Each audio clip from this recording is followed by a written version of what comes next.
Welcome, Reverend Dr. Curtis DeYoung, CEO of the Minnesota Council of Churches and the author of somewhere between 10 and 100 books.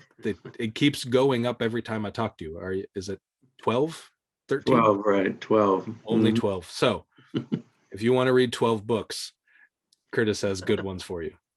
Welcome, Curtis. Glad you're here.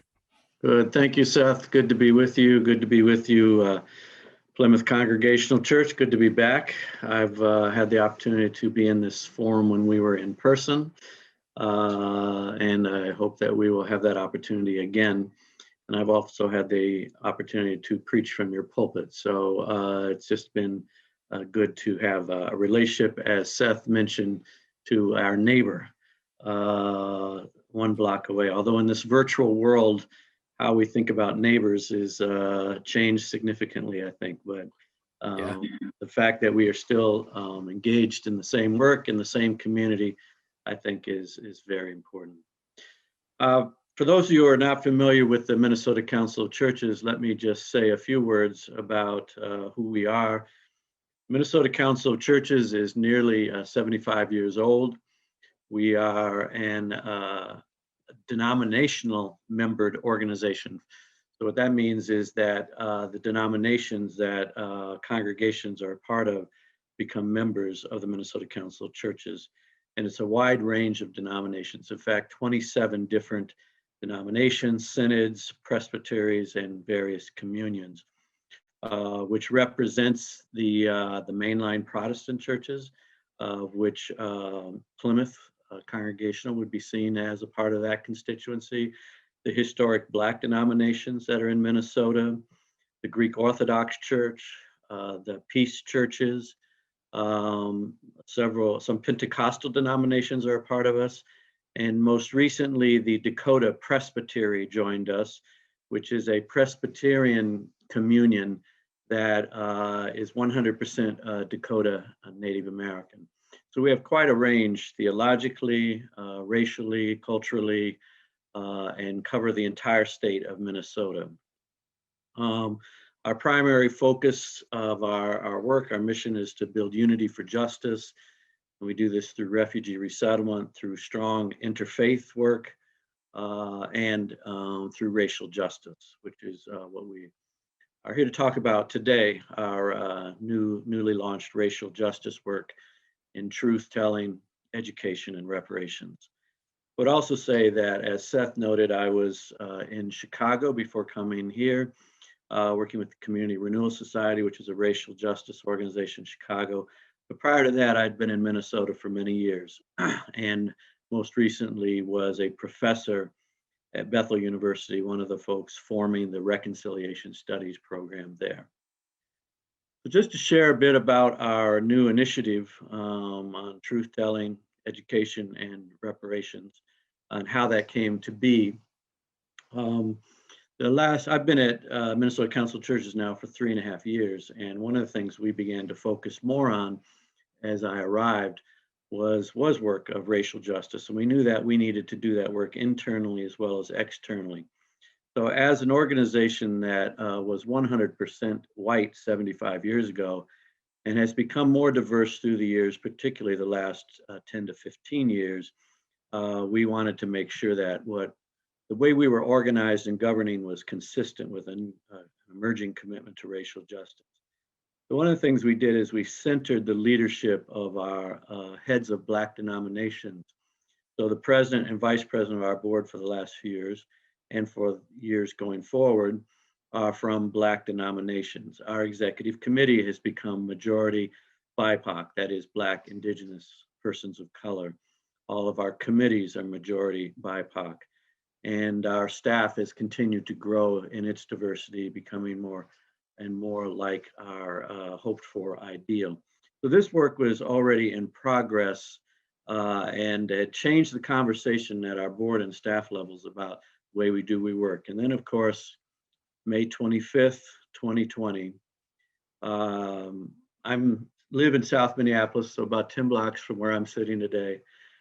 George Floyd was killed by a police officer who will be going on trial here soon. In fact, 2 weeks, I think, from tomorrow. that obviously shook Minneapolis and our entire state, the nation, and the world as protests emerged, unrest, and just trying to understand how that could happen, how that's continuing to happen. What are the root causes? What do we do about this? And so as we moved forward, initially, of course, we were engaged like many other faith communities and many people out of their neighborhoods, just in the protests, trying to clean up the streets as well after arson and looting had occurred. As you may remember, there was quite a bit of targeted arson that took place in Black communities that destroyed pharmacies and grocery stores, and transportation was down. So the leaders of Black churches in the Twin Cities were busy trying to make sure that their parishioners just had the groceries or meds that they needed. And white churches partnered wonderfully with that effort in providing what was needed.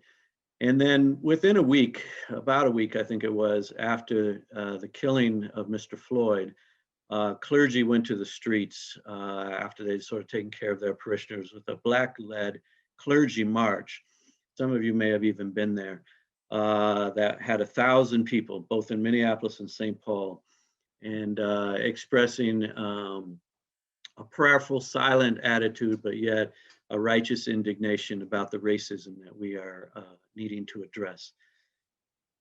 A few weeks after that, some of the leaders of the Council of Churches, some of our bishops, some of our heads of denominations, in sort of an ad hoc conversation, began to say, what does the Council of Churches need to do long term? What are the root issues that are creating this kind of discontent and anger in communities of color? And a few things came to the forefront. One of which, we've known this for some time, and Dr. Samuel Myers at the University of Minnesota is one of the researchers in this area, but that the racial disparities in Minnesota and in Minneapolis are some of the highest in the nation. I've heard people say that the Twin Cities is one of the best places for white people to live and one of the worst places for Black people to live. And this is across the board, whether it be in education, wealth, healthcare, the way people experience policing, and on and on. The disparities are stark. And that's created a discontent that has now, we've seen come to fruition.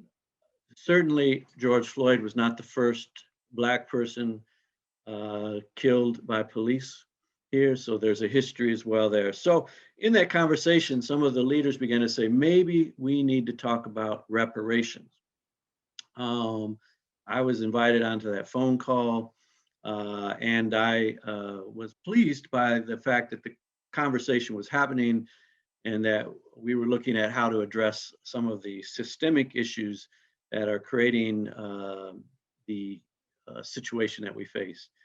I was surprised, though, again, pleasantly surprised, that these were mostly heads of white denominations, but that was encouraging. It demonstrated that the conversations that were happening at the Council of Churches were now at the point where we could talk about very hard topics. Reparations, of course, is a loaded term, means different things to different people. And so we understood that we would need to have some good conversation amongst ourselves as well with others to see if this is the direction we should go, and that we did have. And we eventually came out with what we call a 3-point platform for racial justice. One, truth-telling. You have to build a case to do the repair work that needs to happen in society to address these racial disparities and look at the history that's created them and the current realities.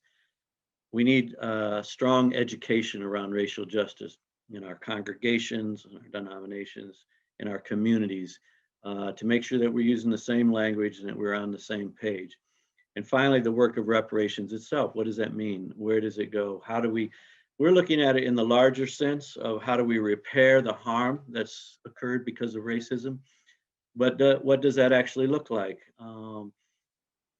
And we made a commitment to do this work both in Indigenous communities and in Black communities. We feel that that's important, that those two things are held together in Minnesota. Other communities of color certainly experience discrimination and racism, no doubt. But the structures that were built around the oppression of Indigenous people and Black people here in Minnesota, and if we can address those structures, it'll benefit everyone, even white people who are struggling with economic issues as well. So we made a commitment to move forward on this, and that we have done, announced it publicly in the fall. And in November, some of you may have seen that the Star Tribune did a front page article on a Sunday about this. And then the Associated Press also picked up some media later on. And that media, well, maybe a bit premature because we're still developing our project, helped us identify that there are others, many others out doing various parts of this work, and that we seem to be in a season where people want to have serious conversations about how to address the very structures that keep racism in place. You've probably noticed in the press that the Minneapolis City Council has said that they're going to launch a Truth and Reconciliation Commission. And there right now is a work group preparing that. You may have seen that the St. Paul City Council some weeks back announced that they were going to do a study on reparations, particularly as it relates to the historic Rondo community in St. Paul. So there's a lot of energy being developed around this. For us, we saw these components, as I said, as each important. Truth telling. How do we know what's really happened, what's really creating these disparities, and how do we get that disseminated to a large public audience? I've spent a lot of time, especially during my professor years, in South Africa, and had a chance to take a look at the Truth and Reconciliation Commission there and meet some of the people who participate in that or helped construct it. A couple things that were very helpful for us as we designed this come from that commission, particularly how they thought about truth telling. The Truth and Reconciliation Commission in South Africa was established by President Mandela shortly after he was elected as a way to deal with the lingering effects of apartheid, and more than just lingering, the very real effects of white supremacist system in South Africa. So that was established by the government, but interestingly enough, he immediately handed off the leadership and creation of it to Desmond Tutu and others from the faith community. And I think it's because he believed that they could bring a moral, ethical voice to the process. When you're dealing with this kind of challenging conversation, this kind of painful truth, this kind of need to lament a history, it helps to have a community like the faith community who's in this kind of business that seeks to bring a moral, ethical voice to society. So I think that was genius on Mandela's part, and we believe that's something that the Minnesota Council of Churches, in partnership with other faith communities, can bring to a truth-telling process here in Minnesota. Also, the truth-telling process in South Africa was meant to get this information out to the broader public, what had happened under apartheid, to the point that no one could say, I didn't know. I didn't know that racism was like this. I didn't know. We've had great research here in Minnesota. There's a lot of research that's already been done that I do believe just needs a broader public voice. For instance, some of you probably saw last year the documentary on Twin Cities Public Television called Jim Crow of the North, which talked about the restrictive covenants and racially segregated housing in Minneapolis. Very well done, very good research. I would guess that 90% of the state of Minnesota is unaware of that information. We need to figure out in our truth-telling work how we take good research that's already been done and get it to the mainstream so that we know the challenges that we're facing and people cannot say, I did not know. We certainly felt that education was going to be needed in our congregations and in our denominations. There's already a lot of anti-racism, cultural competency, DEI, that's diversity, equity, inclusion kind of work going on in our faith communities. So we want to find a way to find out what are the best practices, share them across denominations, see where the gaps are, and continue to build this work. And then really get at the work of reparations, which, as I said earlier, we look at from a bigger perspective of what needs to be repaired, but we're not afraid to have the strong conversations about what needs to happen after generations of uncompensated labor due to slavery and Jim Crow segregation. What are the conversations we need to have about land? I see even in the newspaper today that the state has returned a section of land to one of the Dakota tribes. And so we need to talk about reparations in Black and Indigenous communities. And a lot of that conversation is going to need to happen right in those communities itself as we define how the repair work happens and what needs to be done. Certainly, some of that will be appeals to government entities and advocacy.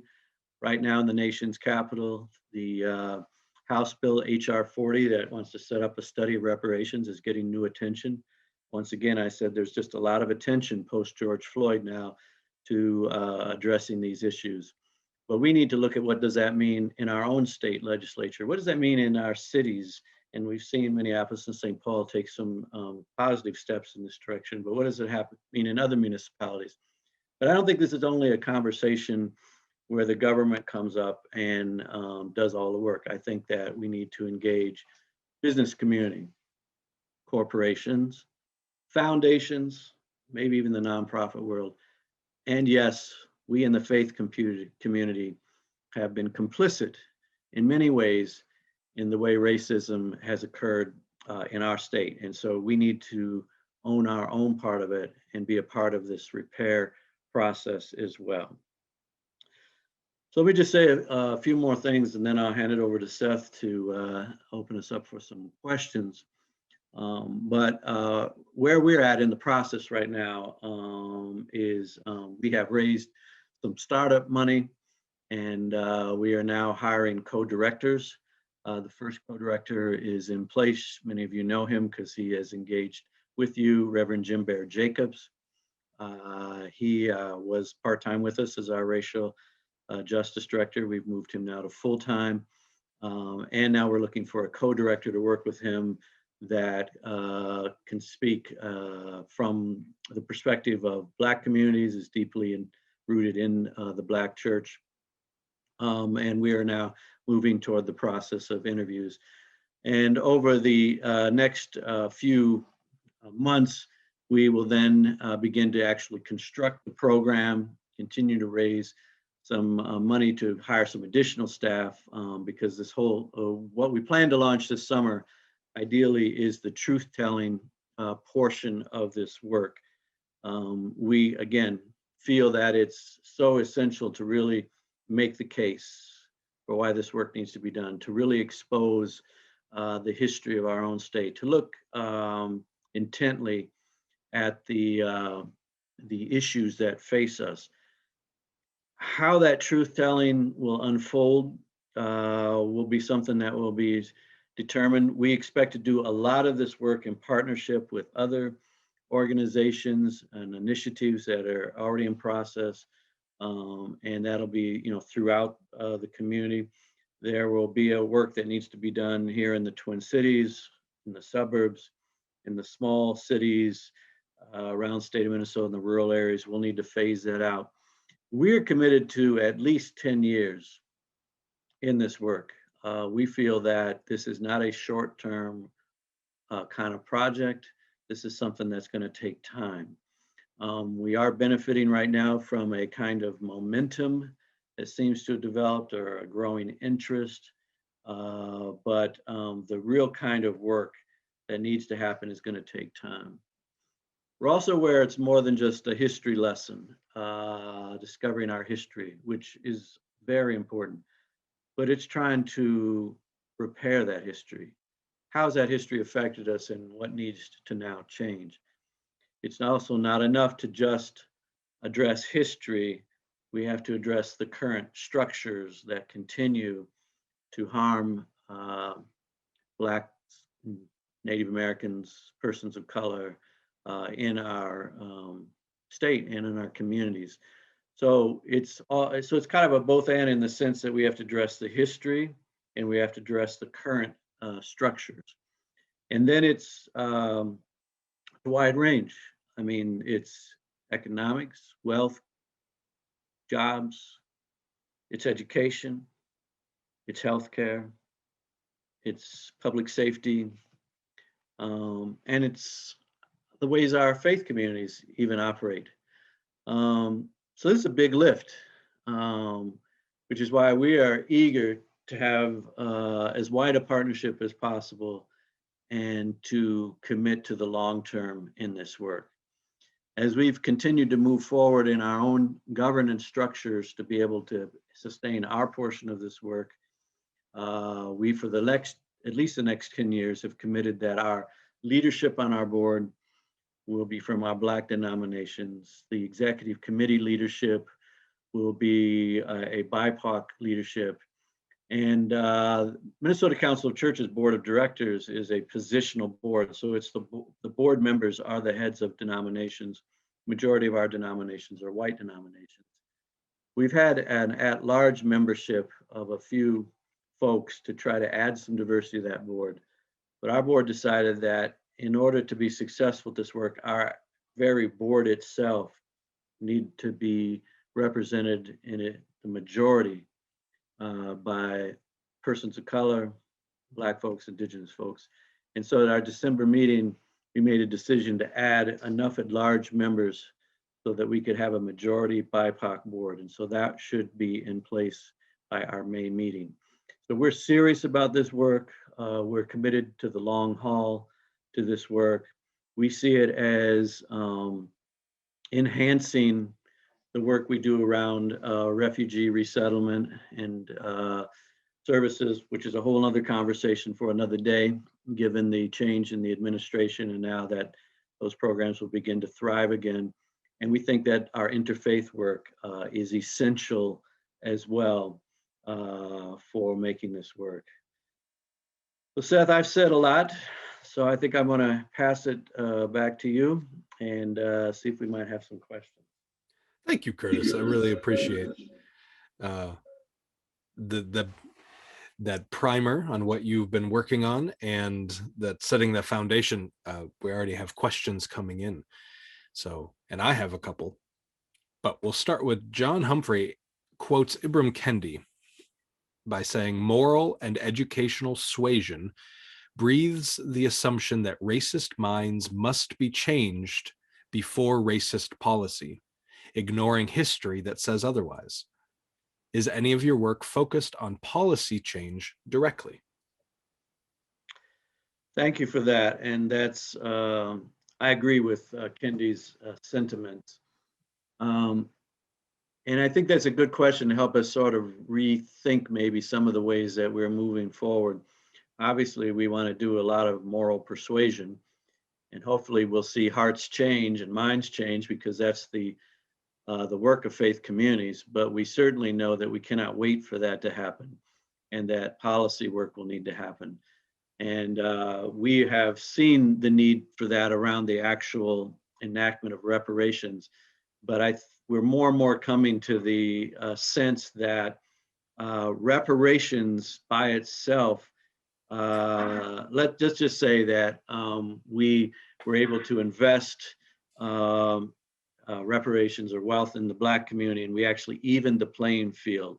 But if the structure itself is still damaging folks, and it's a racist structure, then moving forward, we're just going to see those disparities reappear. So we have to fix the structures that are there, and that's a lot of that is policy work.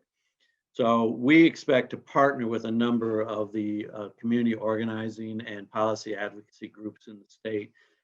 We certainly don't feel like we have to do all of this ourselves, and many others are better at it. But we also envision in our staffing a policy advocacy person that can help build those kind of links and bring our unique voice into the mix. Thank you for that question. Actually, it's a helpful question because we're still in the early stages of forming this as we hire our directors. Thanks, Curtis. Peter Eichten asks, what exactly can a congregation like Plymouth do to participate in this project? And all of this is still understanding, like you just said, that you're in the beginning of this process, so you might not have a specific answer, but we'd love to know how you are at this point thinking of engaging congregations. So this is both for your education and ours, we are not a part of a denomination fully. We're sort of a member of the Minnesota Conference of the United Church of Christ, which is a member of the Minnesota Council of Churches, but we're not a full member of them. So we do not have necessarily representation denominationally in the same way that others might. So we fall into this category of being probably very interested in participating, but don't have a denominational director. Not that we're not part of the UCC, it's just. No, I understand. You're congregational. Yeah. Congregationals are independent kind of thinkers. But we are, one of the things we will be working on probably about halfway into the year is to build a process for congregations to be engaged. I mean, one thing is congregations need to do education. A lot of congregations are already doing racial justice education and are really ready to move to something that is more action. So we see congregations as sites for truth-telling events. We see congregations obviously participate in the advocacy work, but we want to construct something because the reality is as soon as this thing was announced in the newspapers, we had a whole lot of congregations reaching out to us, and they were not just from our member denominations. Some Catholic parishes have said, hey, we know the Roman Catholic Church is not a member, the Minnesota Council of Churches, but we still want to be a part of this. We have, rabbis and imams connecting with us.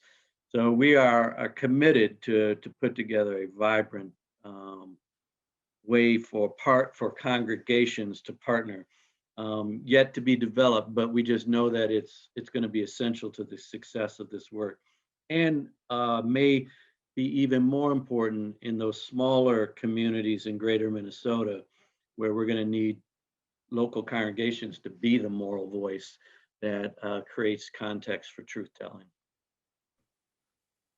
There are other questions here. I want to interject off something you just said. Okay. What is the reaction so far? We hear a lot of politically, or at least part of what the national conversation recently has been on this urban-rural divide. I don't know if that's a true thing, but that's how it's talked about. Mm-hmm. Are you seeing that as we talk about Minnesota, and you sit in Minneapolis and we're sitting in the Twin Cities, what is the reaction thinking statewide with, what are you hearing from the rural parts of the state? Well, certainly there is a divide. It's political, blue, red, sure. Certainly. It's urban, suburban, it's urban, rural. There are a lot of challenges, and certainly the way even people think and talk about racism is very different depending on the context in which they're sitting or living. So we understand that that's going to be a reality for our work, and some of the ways that we do things will be different in different contexts.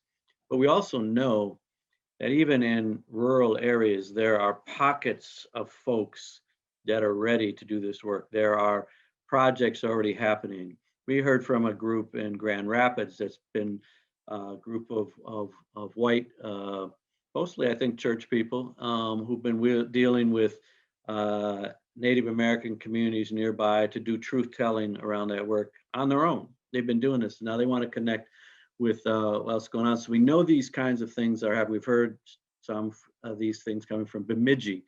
We know that a place like Duluth or Mankato are places of historic racial trauma, whether it be the lynching of 3 Black men in Duluth or the largest hanging in U.S. history, which was Dakota people. So it's these are very real locations around our state that are going to create this work. Because we're in the early stages, we haven't yet experienced the kind of pushback that I expect we will hear as we begin to move forward. Mainly what we've heard is the conservative media trying to make a joke out of our commitment to reparations, or the conservative Christian media trying to say it's not at the core of what it means to be a Christian. But those voices have just been a few so far. Karen asks, what would be an example of a setting for truth telling, or how might that be public? Knowing that the concept of public has different definitions now versus else later on in your 10-year commitment. Right.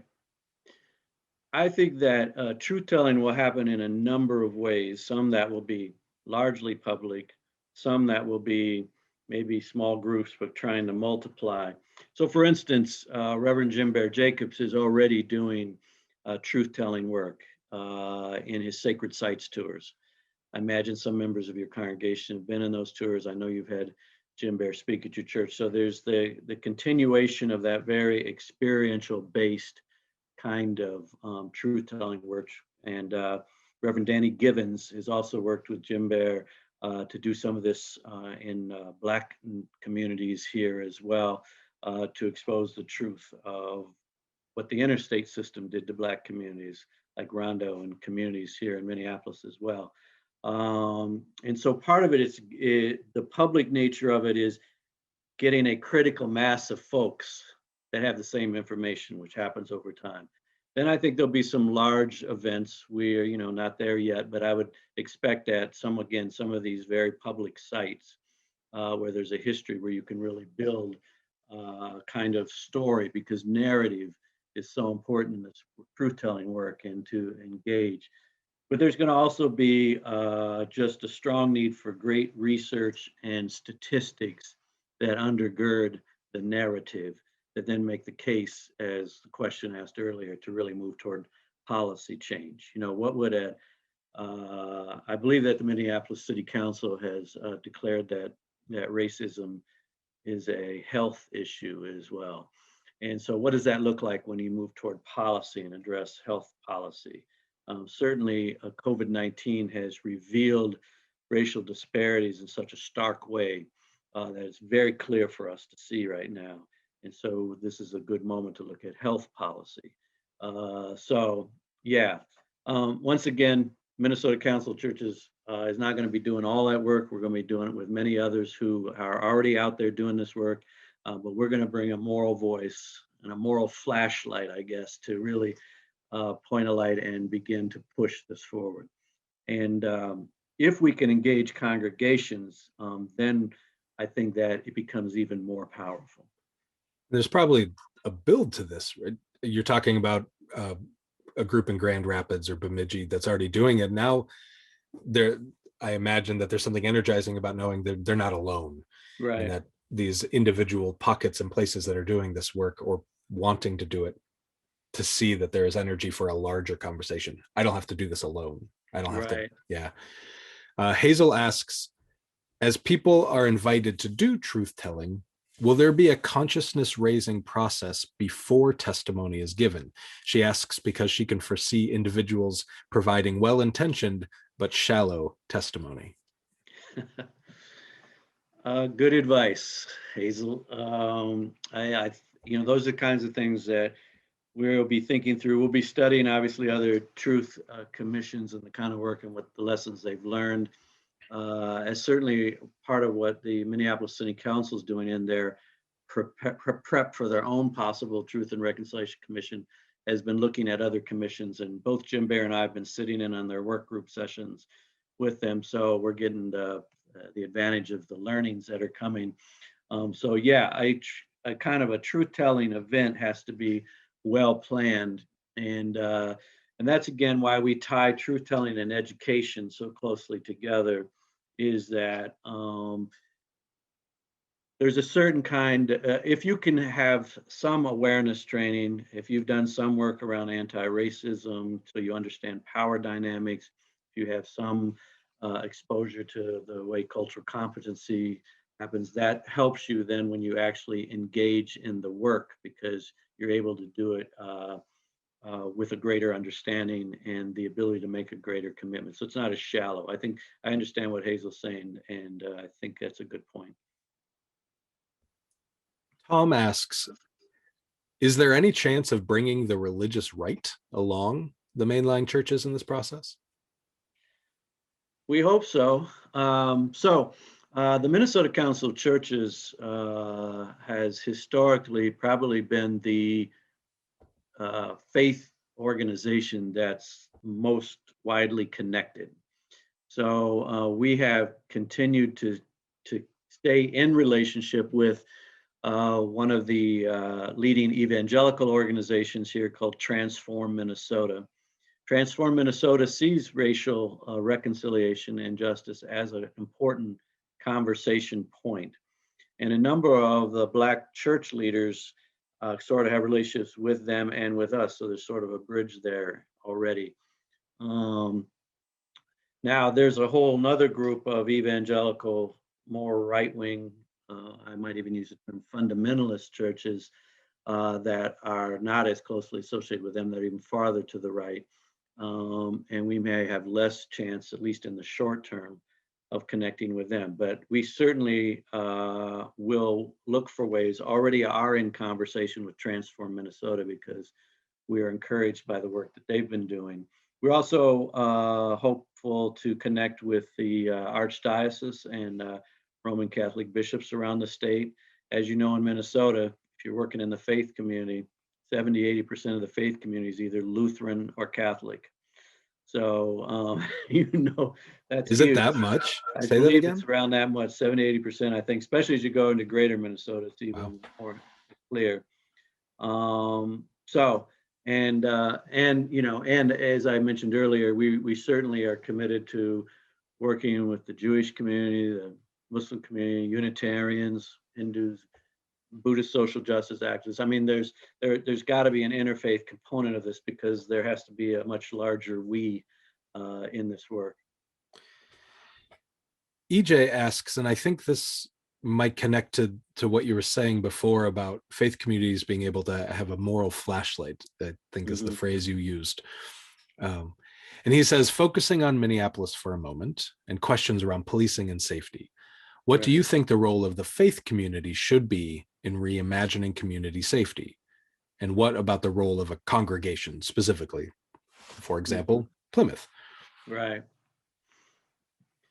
So clearly, the conversations around policing and public safety in Minneapolis are highly politicized. And people of faith find themselves on various sides in this issue.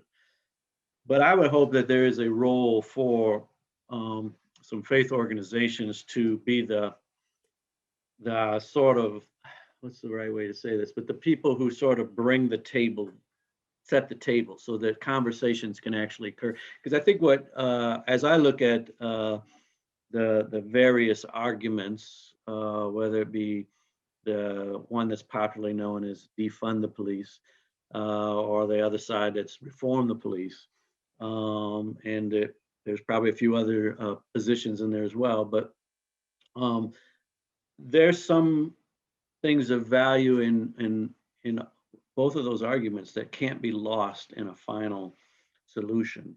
And there's also a very real situation that we're still coming out of the trauma of George Floyd's death, that of course was preceded by Jamar Clark and preceded by lesser known, publicly known, I should say, situations, and the trauma of protest and unrest in our communities, and then the intensity of our emotions on these issues, and now a rise in crime over the last years, which, something that can be discussed on what the source of that is, but it's very real.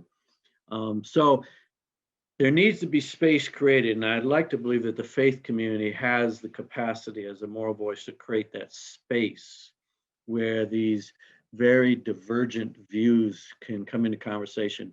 A lot of time in town halls that are hosted by politicians, those become very intense, and we've had certainly that experience in Minneapolis. Those are important because people need to be heard, and they need to know that their elected officials are hearing them. As you may learn next week, as you talk to the community organizers of Isaiah, they'll tell you that we elected folks, we're their bosses, they work for us. And that's true, elected officials. So we need to know that elected officials are hearing the community, but hearing the entire community. So I think churches can become locations, they can become convening spaces for these kinds of very difficult conversations. And I know that's something that Plymouth is committed to do and working on. And I hope that as faith communities, we can create safe spaces, and then we can honor the humanity of everyone who's contributing to the conversation, and really be able to listen deeply so that we can learn. So we have 5 questions. 6 now, and we have about 5 minutes left. So we're gonna do our best. Okay. Sonia asks, how will you communicate about your work to audiences even beyond the faith community on a regular basis? So what is your communication plan? Still in process, but one thing that we do have is a newsletter, an e-newsletter that goes out every other week. You can go on our website and sign up for that. So that'll be one way. Obviously, as we have important things to announce, we'll be doing that through various forms of media. And we're going to need to build, especially with the work we do with congregations, a link for communicating to congregations. As we are trying to raise the budget to hire staff, we envision a communications staff person with expertise in social media and traditional media, because we know, especially just the truth-telling part itself is going to require a kind of media expertise. And we're starting this in the midst of the virtual era as it moves, hopefully, to a face-to-face gathering. So we're going to have to be able to do this in a variety of ways. But yeah, communications is very important. Anne asks, changing policy and even minds goes only so far. The example is civil rights legislation of the 60s that was eviscerated by court decisions throughout the country, causing or reinforcing the racial disparities. The US needs to change hearts of many citizens. What concrete actions, in addition to education and policy changes, does MCC and congregations like Plymouth, what do we need to do to change hearts in addition to policy and minds?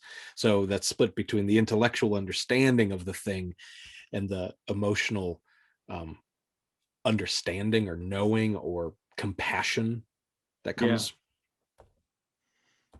Yeah. I mean, that's like the core of the issue, because it's that tension. You can change hearts, but if you don't change policies, then the systems stay in place.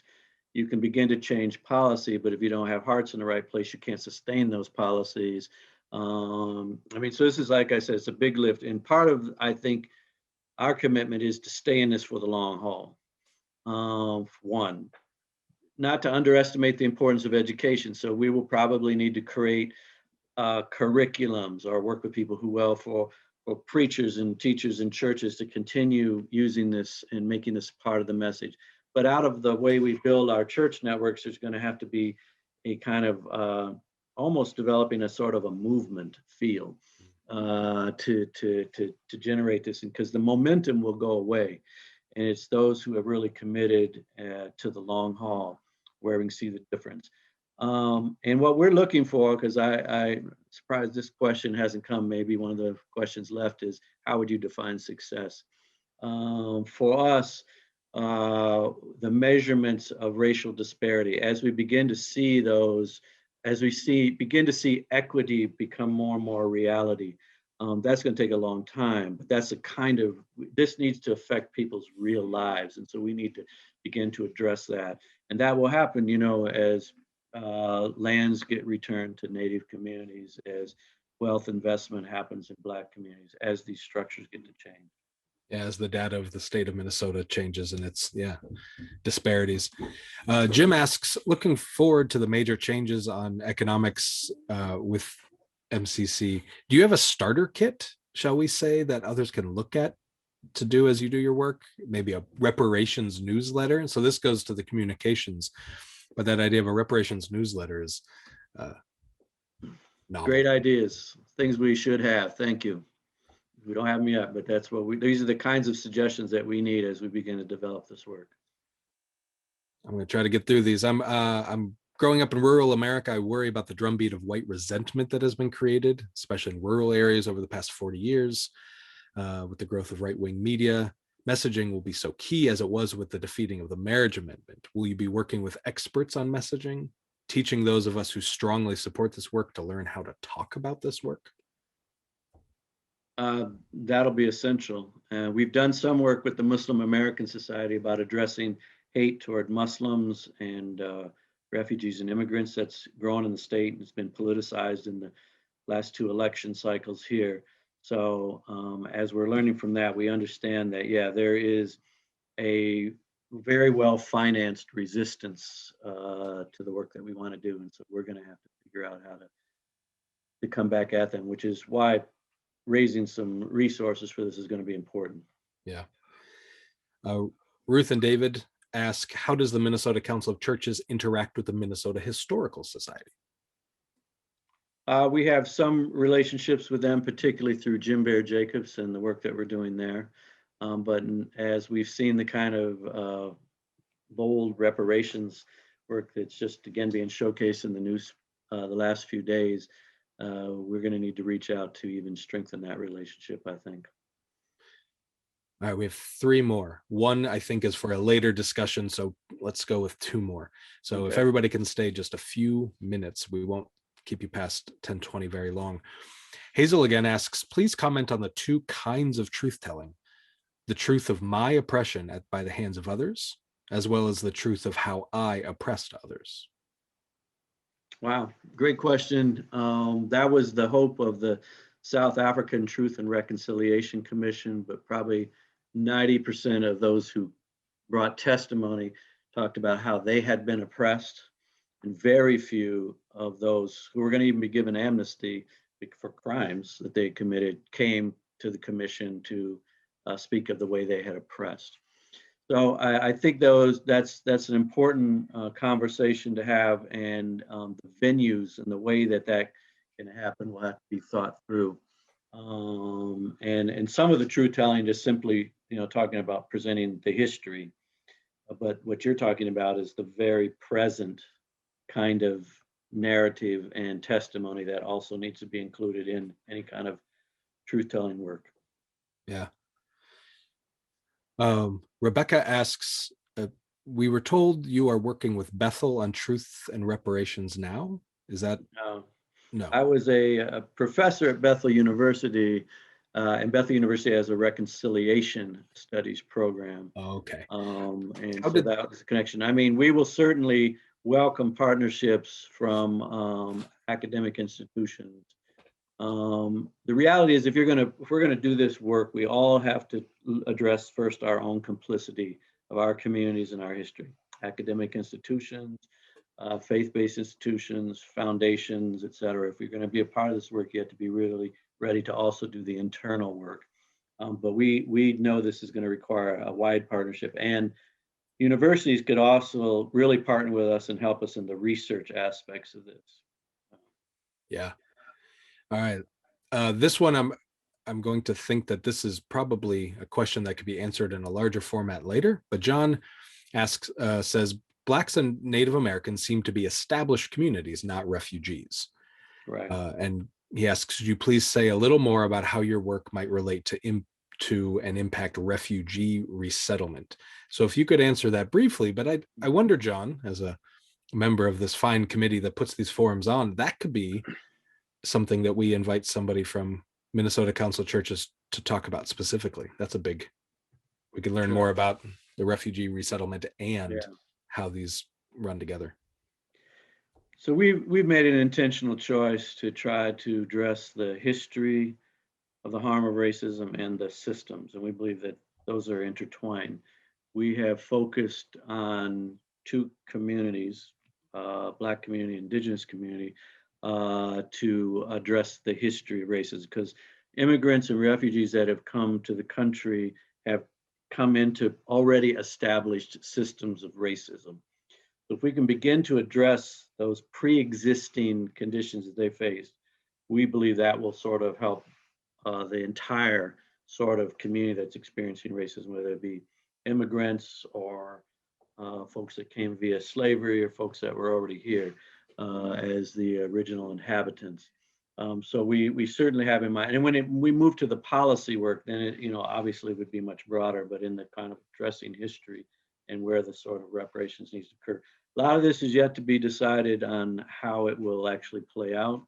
We will be having, we're just not going to say this is how reparations happens. We're going to be in conversations with the communities who who need this repair work done, because they should be able to define their own solutions. They know better what's needed than we do. We're not gonna say, here, this is our answer for you. Right. Are we done now? Yeah. Right. Yeah. So thank you, Curtis. This has been illuminating and wonderful. And this is the beginning, I hope, of a much longer, larger, and long-term conversation with you and the Minnesota Council of Churches. So I really appreciate your time. And if we were in person, we would all be applauding wildly right now. And you would be embarrassed by how loud we were all cheering for you. So we are a few minutes over time, so I need to end this now. But as we go, next week, our forum at 9:30, get there in the same way you get here, and invite others to join you, is with Isaiah and with the executive director, Doran Schrantz, and an organizer, Ben Whalen, and they will introduce Plymouth to the work of Isaiah, which is wide-ranging and often very impressive. Also, for you to know, on April 15th, and you'll hear more about this, we will have a Zoom event with the Hennepin History Museum called Looking Back to Move Forward, the Housing Crisis, that will feature local historians addressing how historic practices in the Twin Cities continue to shape neighborhoods, policing, poverty, homelessness, and even the availability of fresh food. This will be in next Friday's Friday Plymouth email. And then after that, there will be another event on the color of law with Richard Rothstein. Any Plymouth members today, please look at our website or our Friday email. And at 11:30 today, in 1 hour, there is a conversation with the deacons. They would like to be in conversation with you. This is not a presentation, but rather a time to talk with each other. That is it. I appreciate you all. Thank you for being here. See you next week. Thank you, Curtis. Thank you, Alex. And thank you to the Sunday Forum committee. Be well.